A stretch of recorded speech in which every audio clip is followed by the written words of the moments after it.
அது ஒரு ஃபோட்டோ எடுத்துங்க.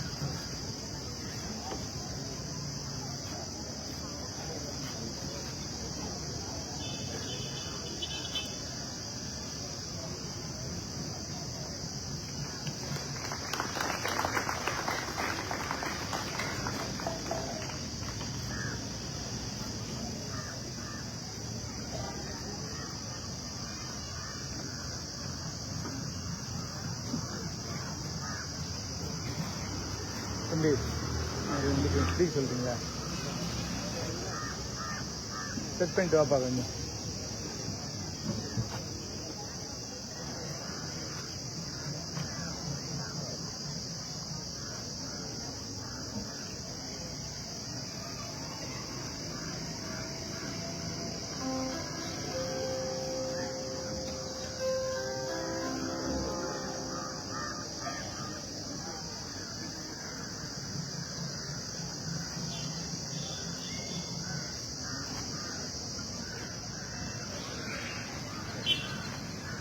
தமிழ் தேசிய பசுமை இயக்கத்தின் சார்பில் ஒருங்கிணைக்க பெற்று வெற்றிகரமாக நடந்து கொண்டிருக்கிற வடமாகாண நலனடுகை மாதம் கார்த்திகை வாசம் மலர் கண்காட்சி தொடக்க விழாவை தலைமை வகித்து சிறப்புரை வழங்கி அமர்ந்திருக்கிற இயக்கத்தின் தலைவர் எனது பெருமதிப்பிற்குரிய அண்ணன் திரு போ ஐங்கரநேசன் அவர்களே, வருகை தந்திருக்கிற நம் அனைவர்களே, இந்நிகழ்வில் பங்கேற்று ஒரு நீண்ட நெடிய ஆய்வுரையை வழங்கி நாம் ஆற்ற வேண்டிய கடமைகளை விளக்கி உரையாற்றி அமர்ந்திருக்கிற தோழர் நிலாந்தன் அவர்களே, எனக்கு முன்னர் நம்மிடையே நம்முடைய தமிழ் இலக்கிய தரவுகளை எல்லாம் எடுத்துரைத்து நமது இலக்கியம் எப்படி நம்முடைய வாழ்வியலோடு இணைந்ததாக பிணைந்ததாக இருக்கிறது, மரம் குறித்தும் இயற்கை குறித்தும் என்னவெல்லாம் பாடப்பட்டிருக்கின்றன என்பதையெல்லாம் எடுத்துரைத்து மிகச் சிறப்பான உரையை வழங்கி அமர்ந்திருக்கிற யாழ்ப்பாண பல்கலைக்கழகத்தின் மேனாள் தமிழ்துறை தலைவர் பெருமதிப்பிற்குரிய பேராசிரியர் ஐயா சிவலிங்க ராஜா அவர்களே, இந்த நிகழ்வில் பங்கேற்று இதனை சிறப்பித்துக் கொண்டிருக்கிற விடுதலை போராளி பெருமதிப்பிற்குரிய அண்ணன் சிவாஜிலிங்கம் அவர்களே, வருகையிலிருந்து விடைபெற்று சென்றிருக்கிற மேனாள் நாடாளுமன்ற உறுப்பினர் கஜேந்திரகுமார் அவர்களே, மற்றும் பல்வேறு இயக்கங்களின் தலைவர் பெருமக்களே, மாணவ செல்வங்களே, எனது அருமை தமிழ்ச் சொந்தங்களே, உங்கள் அனைவருக்கும் என்னுடைய பணிவார்ந்த வணக்கத்தை தெரிவித்துக் கொள்கிறேன். நேரம் மிகவும் கடந்துவிட்டது. மாணவ செல்வங்கள் வீடு திரும்ப வேண்டும் என்கிற பதைப்போடு பெற்றோர் அமர்ந்திருக்கிறார்கள். நான் நீண்ட நேரம் எடுத்துக்கொள்ள விரும்பவில்லை. இரண்டாவது முறையாக இந்த நிகழ்வுக்கு என்னை அழைத்திருக்கிற அண்ணன் ஐங்கரநேசன் அவர்களுக்கும் தமிழ் தேசிய பசுமை இயக்கத்தை சார்ந்த தலைவர் பெருமக்கள் அனைவருக்கும் என்னுடைய நெஞ்சார்ந்த நன்றியை முதலில் குறித்தாக்குகிறேன். 2002ஆம் ஆண்டு நான் அண்ணன் பிரபாகரன் அவர்களின் அழைப்பை ஏற்று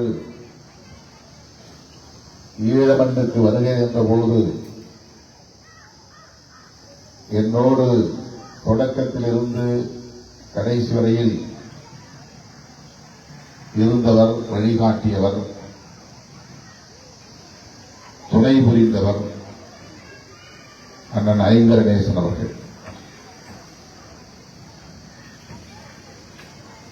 அந்த நட்பு இன்னும் அதே வீரியத்தோடு தொடர்வது மகிழ்ச்சி அளிக்கிறது. அவர் மீது நான் கொண்டிருக்கிற பற்றுதல், என் மீது அவர் கொண்டிருக்கிற நம்பிக்கை இந்த உறவுக்கு அடிப்படையாக அமைந்திருக்கிறது.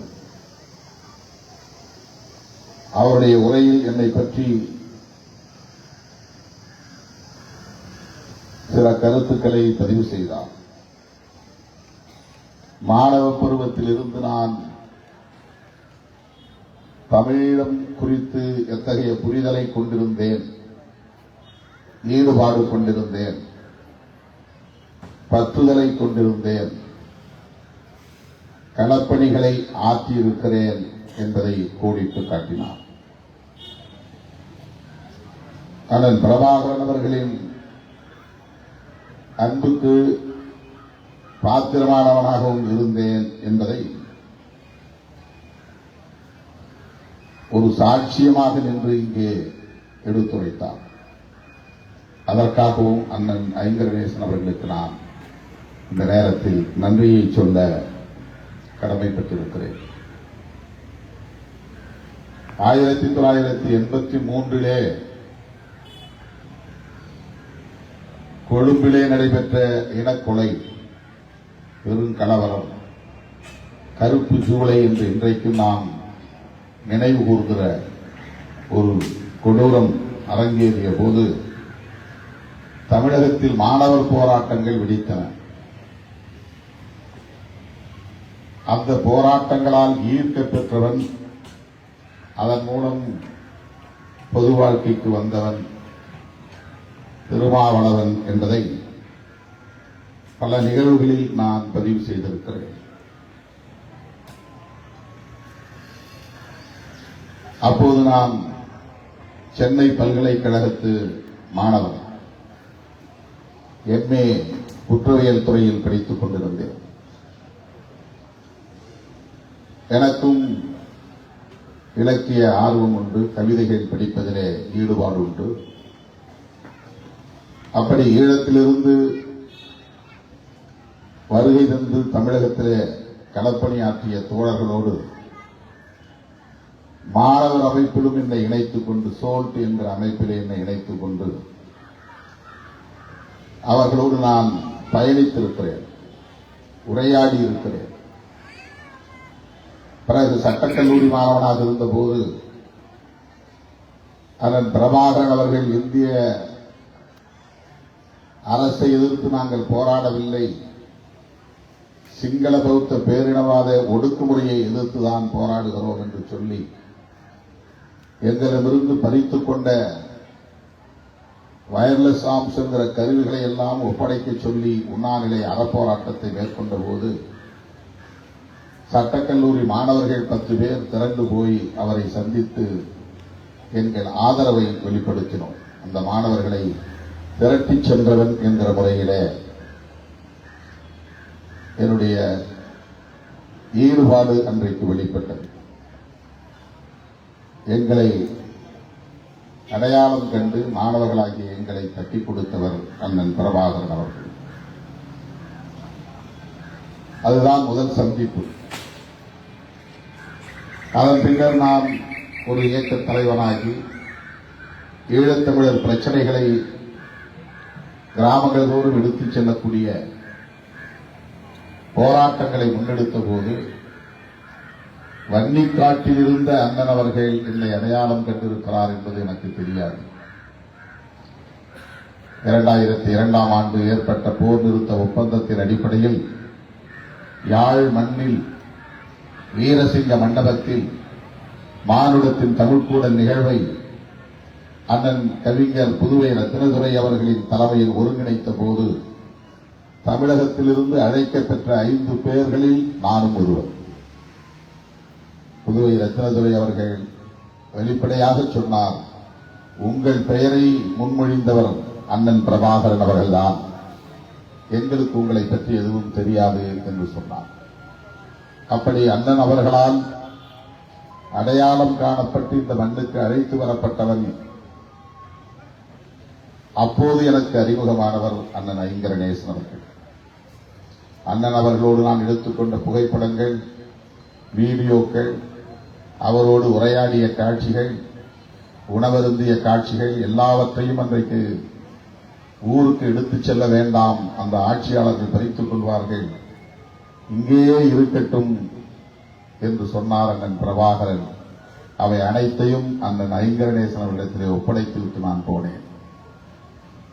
எதுவும் இப்போது கையில் இல்லை. அப்படி அவருக்கும் எனக்குமான அந்த உறவு தொடர்ந்து நீடிக்கிறது. பிறகு 2004ஆம் ஆண்டும் அண்ணன் அவர்கள் அழைத்தார். ஒவ்வொரு முறையும் 1 மணி நேரத்திற்கு மேலாக அரசியல் குறித்து என்னோடு கலந்துரையாடினார் என்கிற வரலாற்று நிகழ்வுகளை எல்லாம் மீண்டும் நான் எண்ணி பார்க்கிறேன். நான் இன்றைக்கு சந்தித்துக் கொண்டிருக்கிற இந்த அவலங்களையும் பொருத்தி பார்க்கிறேன். 2002ஆம் ஆண்டு 1 மணி நேரம் தமிழேந்தி அவர்களின் இல்லத்திலே பேசிய பிறகு எழுந்து நின்று என்னை மார்போடு அணைத்து அவர் சொன்ன வார்த்தை, ஈழம் மலரும் அப்போது உங்களை நான் இங்கே அழைப்பேன், அந்த தைரியத்தோடு நீங்கள் அங்கே மக்களுக்காக, எளிய மக்களுக்காக போராடுங்கள் என்று என்னை வாழ்த்தி எழுப்பினார். அவர் சந்தித்த சவால்கள், எதிர்கொண்ட நெருக்கடிகள், அரசியல் முரண்கள், ஒரே இனத்திற்குள்ளே நடந்த மோதல்கள், இப்படி பலவற்றை அவர் பகிர்ந்து கொண்டார். அதிலே எனக்கு மிகவும் நினைவிலே பதிந்த ஒன்று, தோழர் நிலாந்தன் பேசுகிற போது என் எண்ணத் திரையில் வந்து நினைவை கொண்டு வந்தது. அவர் சொன்னார்,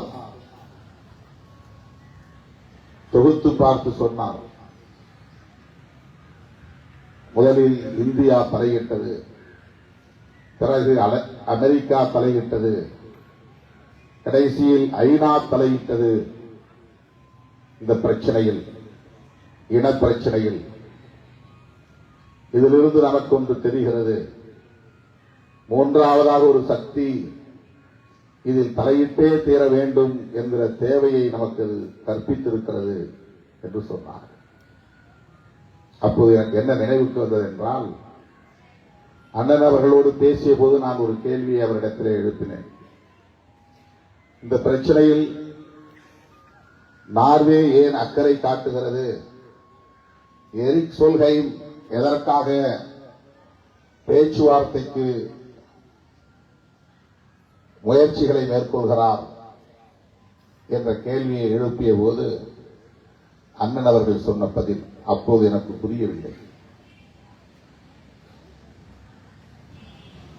எந்த அளவுக்கு அவர் சர்வதேச அரசியல் ஞானம் படைத்தவராக இருந்திருக்கிறார் என்பதை பின்னால் என்னால் உணர்ந்து கொள்ள முடிந்தது. அவர் இந்த மண்ணுக்குள்ளேயே இருந்து மக்களை திரட்டி படை நடத்தி உலகின் கவனத்தை ஈர்த்து எவராலும் வெல்ல முடியாதவர் என்கிற வரலாற்றை பதிவு செய்தவர். உலக நாடுகளுக்கு எங்கும் அவர் போனதில்லை, எந்த படைக்களத்தையும் போய் பார்த்ததில்லை, எந்த ராணுவ பள்ளியிலும் பயின்றவர் இல்லை, பயிற்சி பெற்றவர் இல்லை. ஆனால் வல்வெட்டி துறையிலே பிறந்து அந்த வீதிகளில் விளையாடிய ஒரு இளைஞராக தனது அரசியல் பயணத்தை தொடங்கிய அவர் உலக நாடுகளையே மிரள வைக்கக்கூடிய அளவுக்கு ஒரு படையை கட்டியெழுப்பியதோடு பிரபாகரனின் போர் உத்திகள் என்று உலக நாடுகள் தம்முடைய ராணுவ பள்ளிகளில் பயிற்சி எடுக்கக்கூடிய அளவுக்கு, பாடம் எடுக்கக்கூடிய அளவுக்கு ராணுவ ஞானம் படைத்தவராக அவர் விளங்கினார் என்பதுதான் வரலாறு. அப்படிப்பட்ட அண்ணன் பிரபாகரன் அவர்கள் நான் எழுப்பிய கேள்விக்கு சொன்ன பதில், நார்வே ஏன் தலையிடுகிறது, அதற்கு என்ன அக்கறை, எரிக் சோல்ஹெய்ம் ஏன் இந்த முயற்சிகளை மேற்கொள்கிறார் என்று சொன்னபோது அவர் சொன்ன பதில், அமெரிக்காவின் கோரமுகம் இஸ்ரேல், அமெரிக்காவின் அன்பு முகம் நார்வே என்று சொன்னார். இவ்வளவுதான் அவர் சொன்ன பதில். நான் அமெரிக்காவை பற்றி கேட்கவில்லை, அமெரிக்கா தலையிடுகிறது என்று நான் சிந்திக்கவும் இல்லை. நான் நார்வேயை பற்றித்தான் கேள்வி எழுப்பினேன். அதற்கு அவர் சொன்ன பதில், அரசியல் ஆய்வாளர்கள் அண்ணன் பிரபாகரன் அவர்களை பல கோணங்களில் சீர்தூக்கி பார்த்திருப்பீர்கள், அவருடைய அணுகுமுறைகளை ஆய்வு செய்திருப்பீர்கள், அவருடைய வெற்றிக்கு அடிப்படை காரணிகள் என்ன என்பதை நுணுக்கி நுணுக்கி சீராய்வு செய்திருப்பீர்கள்.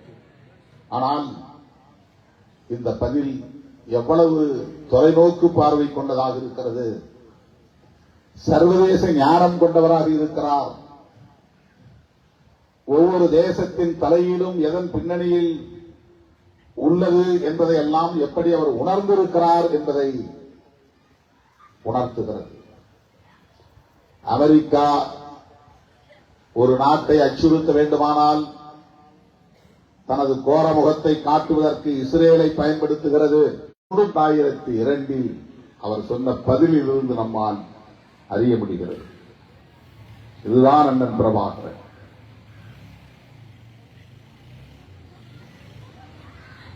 மாவீரர் நாள் உரை மாவீரர்களுக்காக செய்யப்பட்டதல்ல,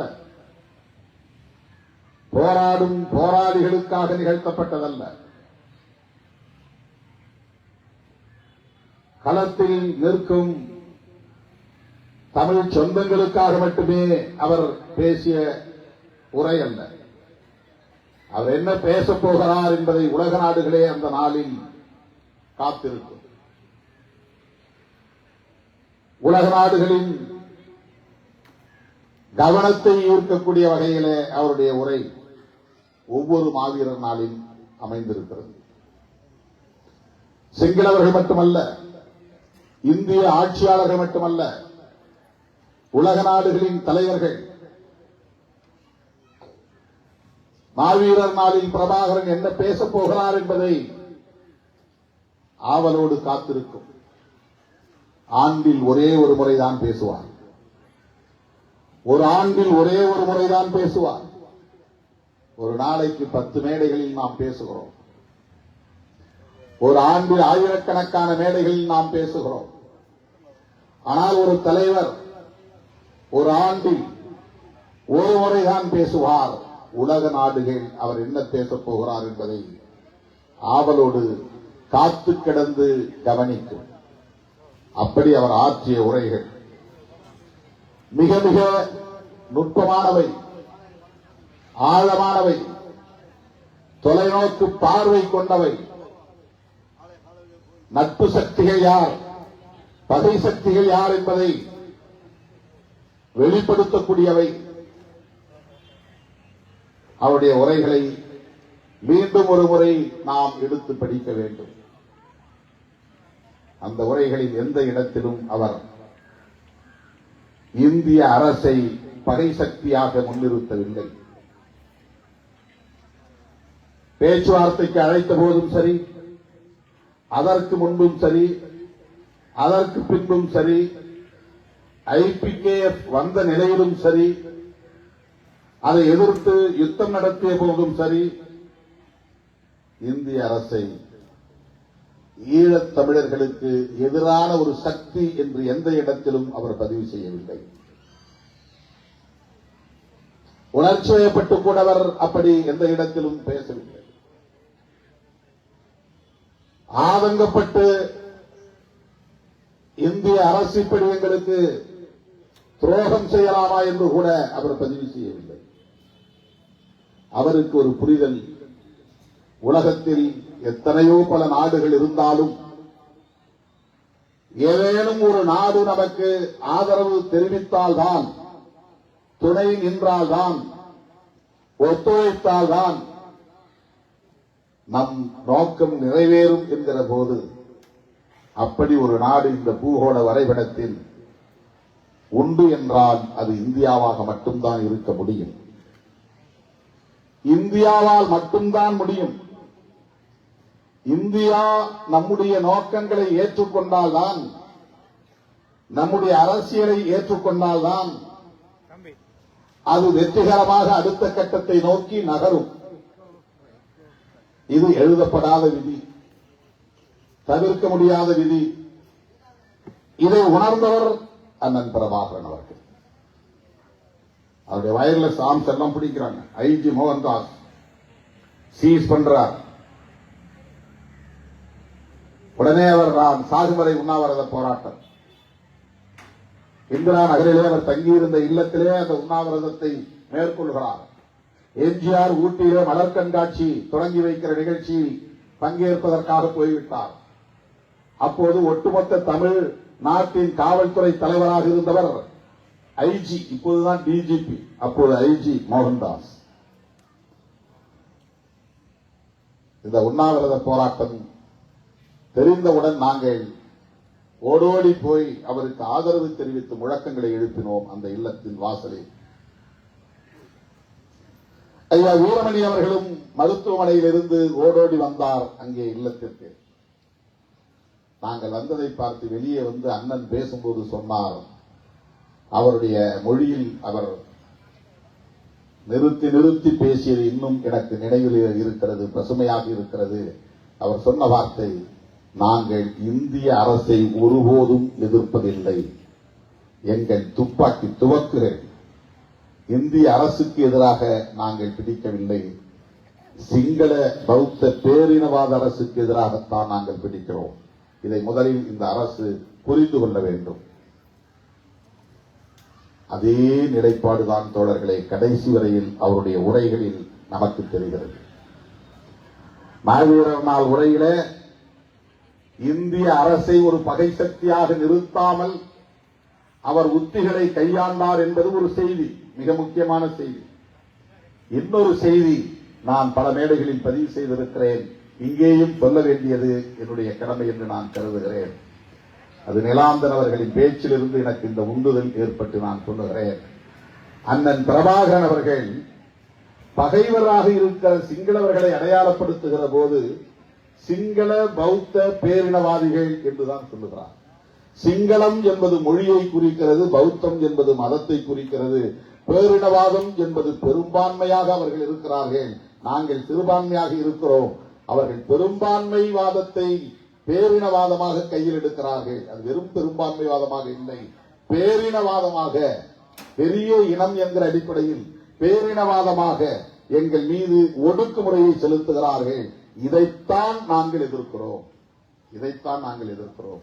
சிங்கள பௌத்த பேரினவாதிகள் என்று மொழி அடையாளத்தோடு மத அடையாளத்தோடு பேரினம் என்கிற அந்த பெரும்பான்மைவாத அடையாளத்தை சுட்டிக்காட்டிய அண்ணன் பிரபாகரன் அவர்கள் எந்த இடத்திலும் நாங்கள் தமிழ் இந்து சிறுபான்மை என்று சொன்னதில்லை. மொழிக்கு தமிழ், பௌத்தத்திற்கு மாற்றாக இந்து, பேரினவாதத்திற்கு எதிராக சிறுபான்மை என்றவர் தமிழ் இந்து சிறுபான்மை சமூகத்தை சார்ந்தவர்கள் நாங்கள் என்று எந்த இடத்திலும் இந்த சொற்றொடரை அவர் கையாண்டதில்லை. மாவீரர் நாள் உரையை நீங்கள் எடுத்து பார்த்தால் தெரியும். தமிழ் தேசியவாதிகள், தமிழீழ தேசியவாதிகள், தமிழீழ தேசிய இன விடுதலை, இதுதான் அவருடைய அரசியல். இந்த அரசியலில் மதவாதம் கலக்கக்கூடாது என்பதில் தெளிவாக இருந்தார். இதை நாம் நுட்பமாக கவனிக்க வேண்டிய ஒரு காலத்தில் நாம் நிற்கிறோம்.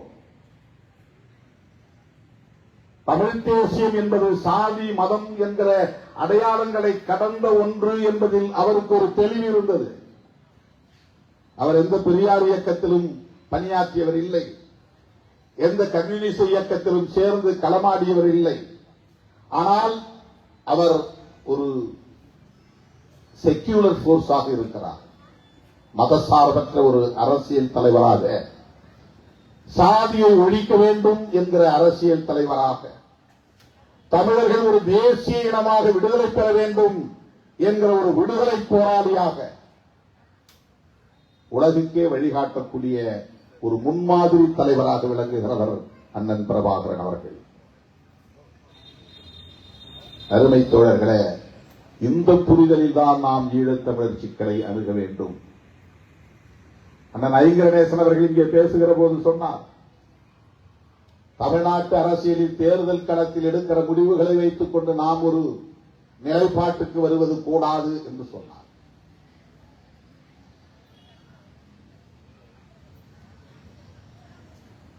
இது இளைய தலைமுறையினருக்கு அவர் சொல்லி இருக்கிற ஒரு செய்தி. ஈழத்திலும் கூட இலங்கையிலும் கூட தேர்தல் அடிப்படையில் எடுக்கப்படுகிற முடிவுகளை வைத்துக் கொண்டு ஒரு நிலைப்பாட்டுக்கு நாம் வரக்கூடாது. தேர்தல் அரசியல் என்பது அந்தந்த தேசத்தின் அரசியலமைப்பு சட்டத்தால் நிர்ணயிக்கப்பட்ட வரைமுறைகளோடு இயங்கக்கூடிய ஒன்று. இலங்கையிலே நான் தேர்தலில் இருக்கிறேன் என்று சொன்னால் இலங்கை அரசாங்கம் வடித்து வைத்திருக்கிற அரசமைப்பு சட்டத்தை மதிக்கிறேன் என்று பொருள். அரசமைப்பு சட்டம் சொல்லுகிற அனைத்தையும் ஏற்கிறேன் என்று பொருள். அந்த அரசமைப்பு சட்டம் முன்மொழியக்கூடிய நாடாளுமன்ற ஜனநாயகத்தை நான் ஏற்று அதன் அடிப்படையில் தேர்தலில் பங்கேற்கிறேன் என்று பொருள். இந்த அரசமைப்பு சட்டத்தை நான் ஏற்கவில்லை, அதனால் தேர்தலில் நிற்கவில்லை என்பதுதான் புலிகளின் நிலைப்பாடு. எங்களுக்கு ஒரு தேசம் வேண்டும் என்று சொல்லுகிற போதே நீ வைத்திருக்கிற அரசமைப்பு சட்டம் எங்களுக்குரியதல்ல என்று பொருள். உன்னுடைய அரசமைப்பு சட்டத்தை நாங்கள் ஏற்க மாட்டோம் என்று பொருள். ஒவ்வொரு அரசும் அரசமைப்பு சட்டத்தால் வழிநடத்தப்படுகின்றன. இந்தியா கட்சி மாறும், பாஜக வரலாம், காங்கிரஸ் வரலாம், யாரும் நாளைக்கு வரலாம், இன்னொரு மாநில கட்சி தேசிய கட்சியாக மாறி ஆட்சியை பிடிக்கலாம், அது வேறு. ஆனால் அந்த தேசம் அரசமைப்பு சட்டத்தால் வழிநடத்தப்படுகிறது. அரசமைப்பு சட்டத்தால் தேர்தல்கள் நடக்கின்றன. அரசமைப்பு சட்டத்தின் அடிப்படையில் வெளியுறவு கொள்கைகள் வரையறுக்கப்படுகின்றன. அரசமைப்பு சட்டத்தில் திருத்தம் செய்யாமல் எந்த அடிப்படையும் மாறாது. இலங்கையில் இன்னொரு தேசம் வேண்டும் என்று சொன்னால் ஒன்று, அந்த அரசமைப்பு சட்டத்தை நாங்கள் ஏற்க மாட்டோம் என்பதில் இருந்துதான் அந்த கோரிக்கை எழ முடியும். அந்த அரசமைப்பு சட்டத்திற்குள்ளே திருத்தம் செய்து ஒரு தேசம் உருவாகாது. அமெண்ட்மெண்ட் மூலமாக ஒரு தேசம் உருவாக முடியாது. சர்வதேச நாடுகளின் தலையீடு இல்லாமல் உலகத்தில், இந்த பூலோகத்தில் இன்னொரு நாடு பிறக்காது, புதிய நாடு பிறக்காது. ஒரு புதிய நாடு உலகத்தில் எங்கேயாவது உருவாகிறது என்று சொன்னால் அதன் பின்னணியில் ஏகாதிபத்திய நாடுகள் இருக்கின்றன, சர்வதேச அரசியல் இருக்கிறது என்பதை நாம் புரிந்து கொள்ள வேண்டும். இலங்கைக்குள் ஈழம் உருவாக வேண்டுமானால், ஈழம் என்ற ஒரு புதிய நாடு பிறக்க வேண்டுமானால் உலக நாடுகளின் தலையீடு இல்லாமல், சர்வதேச அரசியல் பங்கேற்பு இல்லாமல் அது நிகழாது. ஏகாதிபத்திய நாடுகளின் ஒத்துழைப்பு இல்லாமல் அது நிகழாது. அரசமைப்பு சட்டத்திற்கு எதிரான ஒரு நிலைப்பாடு அது. இந்த அரசமைப்பு சட்டத்தின் அடிப்படையில் தேர்தலில் இருக்கக்கூடிய தேர்தல் கட்சிகளை நீங்கள் அவர்களின் நிலைப்பாட்டை அடிப்படையாக கொண்டு ஒரு தீர்மானத்திற்கு வரக்கூடாது என்பதுதான் முக்கியமானது. பல கட்சிகளாக நாம் சிதறி கிடப்பதற்கும், மக்களுடைய எதிர்பார்ப்புக்கு ஏற்ப அவர்கள் செயல்படாமல் திசை மாறுவதற்கும் அரசமைப்பு சட்டம் தான் காரணம். அந்த சட்டத்தை ஏற்றுக்கொள்ளுகிற போது, அதன் அடிப்படையில் இயங்குகிற போது, அந்த காம்ப்ரமைஸ் என்கிற நிலைப்பாட்டை அரசியல் கட்சிகள் மேற்கொள்ள வேண்டிய நிலைக்கு தள்ளப்படும். அது தவிர்க்க முடியாது.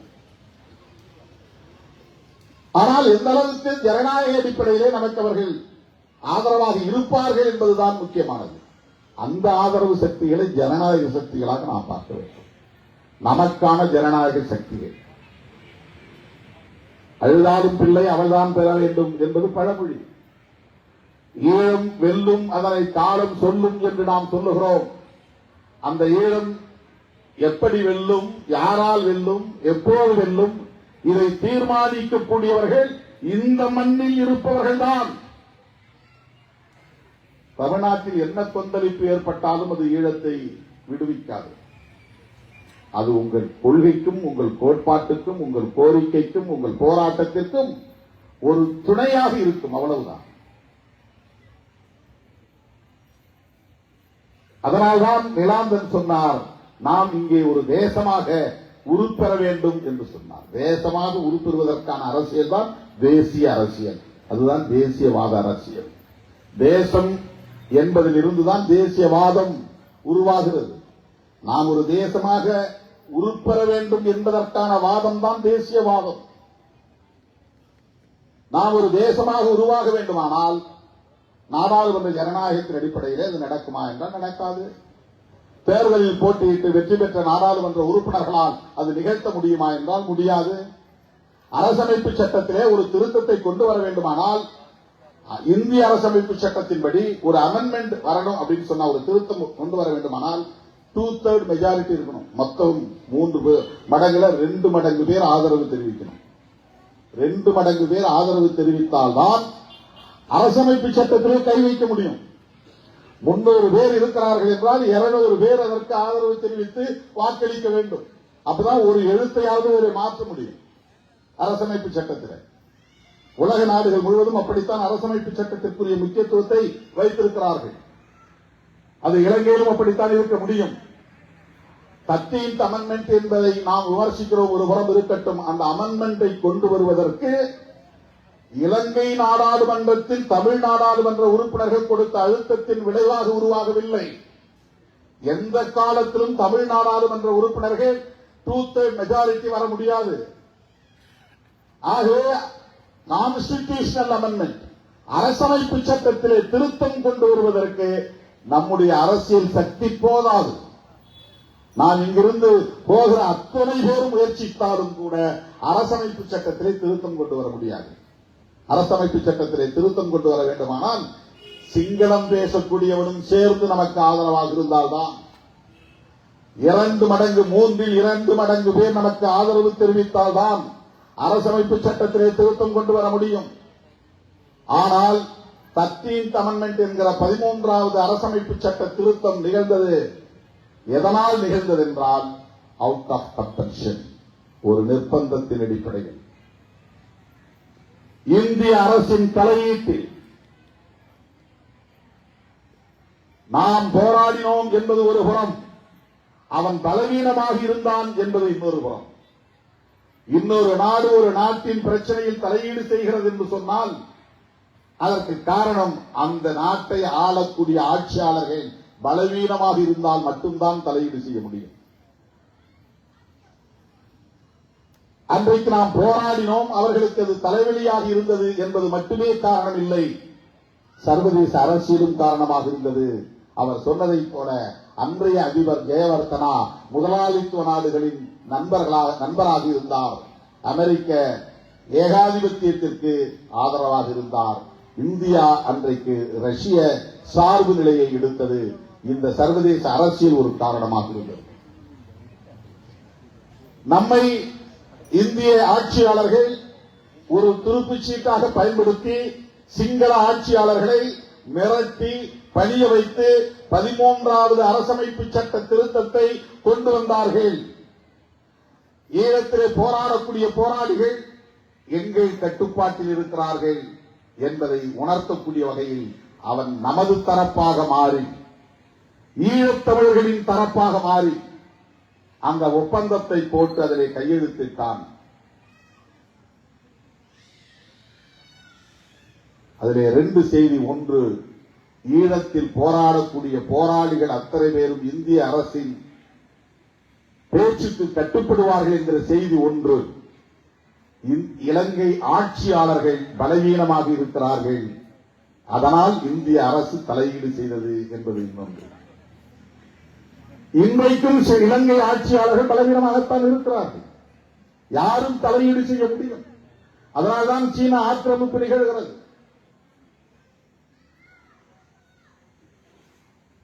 இன்னொரு நாடு தலையீடு செய்ய முடியாத அளவுக்கு அவர்கள் வலிமை பெற்றவர்களாக இல்லை. அதுதான் யதார்த்தமான உண்மை.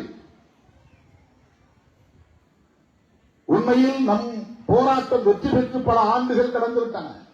அந்த வெற்றியை வெற்றியாக அங்கீகரிக்கவில்லை உலக நாடுகள். ஈழத்தை ஒரு நாடாக, விடுதலை பெற்ற நாடாக அங்கீகரிக்கவில்லை உலக நாடுகள். அதைவிட முக்கியமாக தமிழீழ விடுதலை புலிகள் உள்ளிட்ட போராளிகள் இயக்கத்தை மக்கள் இயக்கமாக அவர்கள் ஏற்கவில்லை. ஒரு தேசிய இன விடுதலை இயக்கமாக ஏற்கவில்லை. ஒரு பயங்கரவாத குழு என்கிற அடிப்படையில் தான், ஒரு டெரரிஸ்ட் குரூப் என்கிற அடிப்படையில் தான் இந்த அமைப்புகளை உலக நாடுகளை பார்த்தன. அந்த ஸ்டிக்மா இன்னும் இருக்கிறது. எனது அருமை தோழர்களே, இந்த பின்னணியில் இருந்துதான் இந்த அரசியலை நாம் உற்று நோக்க வேண்டும். எல்லாம் பழைய கதை, வலி மிகுந்த கதை, ரத்தம் தோய்ந்த கதை, வடுப்பில் நிறைந்த வரலாறு. ஆனால் புதிய இளைய தலைமுறையினருக்கு அது தெரியாது. இது கிட்டு பூங்கா, கிட்டுவின் ஏகம் இந்த இளைய தலைமுறையினருக்கு தெரியாது. அவருடைய வீரம் இந்த இளைய தலைமுறையினருக்கு தெரியாது. நாம் சந்தித்த சவால்களும், நெருக்கடிகளும், துன்பங்களும், துயரங்களும், அவலங்களும் இந்த இளைய தலைமுறையினருக்கு தெரியாது. அது அவர்கள் பிழையும் அல்ல, நம்முடைய பிழையும் அல்ல, காலத்தின் கோலம் அது. ஆனால் இந்த இளைய தலைமுறையினரை நம்முடைய அரசியல் களத்திலே இணைய வைப்பதும், பிணைய வைப்பதும், அவர்களை அதற்கு அறியப்படுத்துவதும், அவர்களை அதற்காக வழிநடத்துவதும் வலிகளை சுமந்து நிற்கிற நம்முடைய கடமை. அந்த புரிதல் தான் நமக்கு தேவை.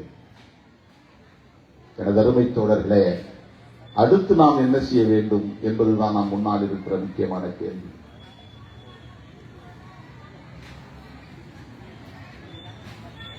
உலக வரலாற்றில் எல்லா விடுதலை இயக்கங்களும் இது போன்ற பல சரிவுகளை சந்தித்திருக்கின்றன, பின்னடைவுகளை சந்தித்திருக்கின்றன, தோல்விகளை சந்தித்திருக்கின்றன. பாலஸ்தீன விடுதலை இயக்கத்தின் வரலாறு நமக்கு தெரியும். யாசர் அராஃபத் என்கிற ஒரு மாமனிதர் சிதறி கிடந்த அவ்வளவு பேரையும் ஒருங்கிணைக்கிற வல்லமை பெற்றவராக இருந்தார். அப்படி இன்றைக்கு சிதறி கிடக்கிற தமிழர்களை ஒருங்கிணைக்கக்கூடிய வலிமை பெற்ற ஒரு தலைமையை நாம் அடையாளம் காண வேண்டும். அதுதான் நமக்கு முன்னால் இருக்கிற மிக முக்கியமான சவால். தமிழ்நாட்டில் யார் தேர்தல் கூட்டணி, என்ன தேர்தல் கூட்டணி என்று தேடுவதல்ல, அதை பற்றி ஆய்வு செய்வதல்ல நம்முடைய நோக்கம், நம்முடைய வேலை. தமிழ்நாடு என்பது 30 மாநிலங்களில் ஒரு மாநிலம், 545 நாடாளுமன்ற உறுப்பினர்களில் வெறும் 40 உறுப்பினர்களை கொண்ட ஒரு மாநிலம். 545 பேரில் 40 பேர் சில திருத்தங்களை கொண்டு வர முடியுமே தவிர பெரிய அழுத்தங்களை தந்துவிட முடியாது. சின்ன சின்ன வெல்ஃபேர் ஸ்கீம்ஸ், நலத்திட்டங்களை உருவாக்க முடியுமே தவிர ஒரு நாட்டை உருவாக்கக்கூடிய வேலை திட்டத்தை அவர்களால் உருவாக்க முடியாது. இதுதான் பிராக்டிக்கல், நடைமுறை சாத்தியக்கூறுகளை நான் பேசுகிறேன். எனவே இந்தியாவின் நன்மதிப்பை பெற வேண்டும் என்பதும், சர்வதேச சமூகத்தின் நன்மதிப்பை பெற வேண்டும் என்பதும் தான் நம் முன்னால் இருக்கிற இரண்டாவது சவால். சிதறி கிடக்கிற தமிழ் சொந்தங்களை ஓரணியில் திரட்டுவது, சர்வதேச சமூகத்தின் நன்மதிப்பை பெறுவது, இது நியாயமான கோரிக்கை. இந்த மக்களுக்கான அரசியல் தீர்வு வேண்டும். இதை உணர்த்த வேண்டியது நம் முன்னால் இருக்கிற மிக முக்கியமான இரண்டாவது சவால். இந்த அடிப்படையில் தான் நாம் கருத்தரங்குகளை நடத்த வேண்டும். இந்த அடிப்படையில் தான் அரசியல் பயிலரங்குகளை நடத்த வேண்டும். இந்த அடிப்படையில் தான் விவாதங்களை, உரையாடல்களை நாம் முன்னெடுத்துச் செல்ல வேண்டும். தோழர்களே, அந்த புரிதல் அண்ணன் ஐங்கரநேசன், தோழர் நிலாந்தன் போன்றவரிடத்திலே வெகுவாக இருக்கிறது. அதை என்னால் உணர முடிகிறது. அதை ஒருங்கிணைக்க வேண்டிய பணிகளை நீங்கள் முன்னெடுத்தால் அந்த களத்தில் உங்களோடு திருமாவளவன் என்றென்றைக்கும் ஒற்ற துணையாக இருப்பான் என்பதை சொல்லி இந்த வாய்ப்புக்கு நன்றி கூறி முடிக்கிறேன். நன்றி, வணக்கம்.